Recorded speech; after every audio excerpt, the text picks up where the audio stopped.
Hello. Today in my writing process playlist, I'm going to talk about a little detour I took into Gwangju City, which is one of the closer cities to Daejeon, the city that I live in South Korea. And my purpose is to collect my head in the writing process. From time to time, I think it's necessary to get out of your surroundings, your normal surroundings, and think. And the best way to do that, in my opinion, is to kind of retreat. In this case, I'm in a hotel room, pretty small hotel room, but it's in a nice place with a river across where I can walk and kind of decompress a little and think and get my head in the right space.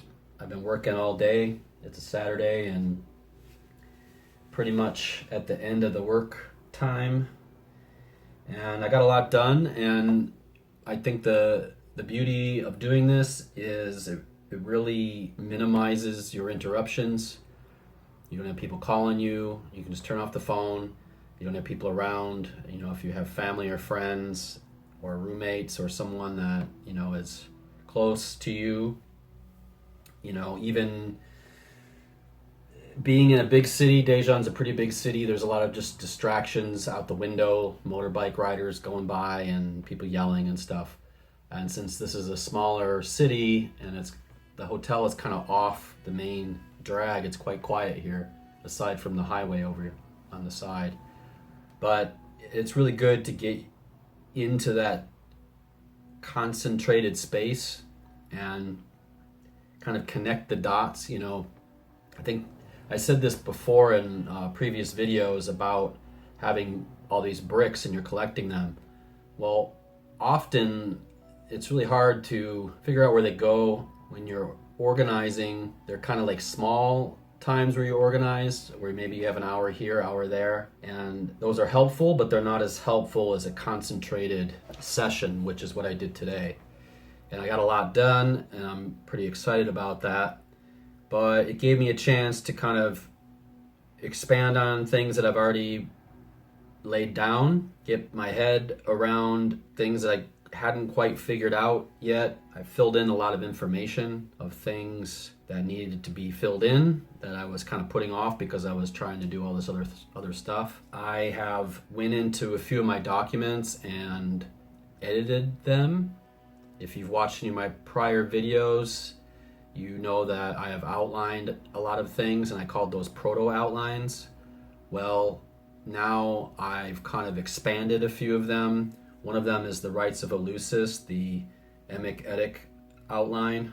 You can see it on the screen here, what I did with it, but I'm trying to add more details, things that I had kind of in this file or that file, stuff from when I was reading or researching that I hadn't really included the first time. Another thing I did today, which was quite useful, is I used ChatGPT. And I know a lot of people are kind of two-sided about that technology, but I think it's quite useful for certain things. I had these kind of dump files where anything I was kind of reading about or researching, I was kind of just throwing it into these files, which was kind of organized. I mean, it was like broken down into different topics. Well, once I kind of had a lot of that stuff, I decided today that I was going to go through and just dump that information into ChatGPT and have it organize it and expand it. I'm talking quite a bit about the demiurge in my book, and there's lots of information on it, so I was able to kind of take all these snippets and make it into a digestible few paragraphs. So for that, I think AI is brilliant.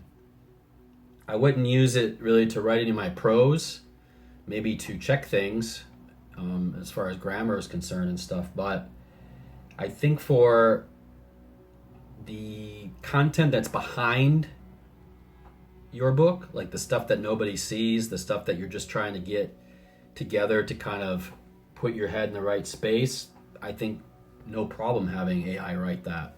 It's not really your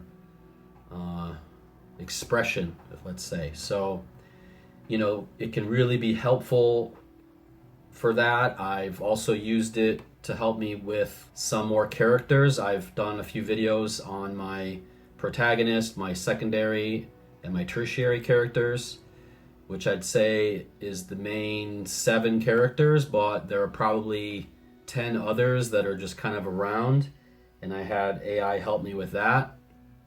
So I got a lot of that done today as well. And yeah, I mean, you know, these characters aren't as in-depth or as important as my other ones, but just having ChatGPT help me organize it quicker, I think it's more beneficial, because they're kind of characters I don't need to spend a lot of time on.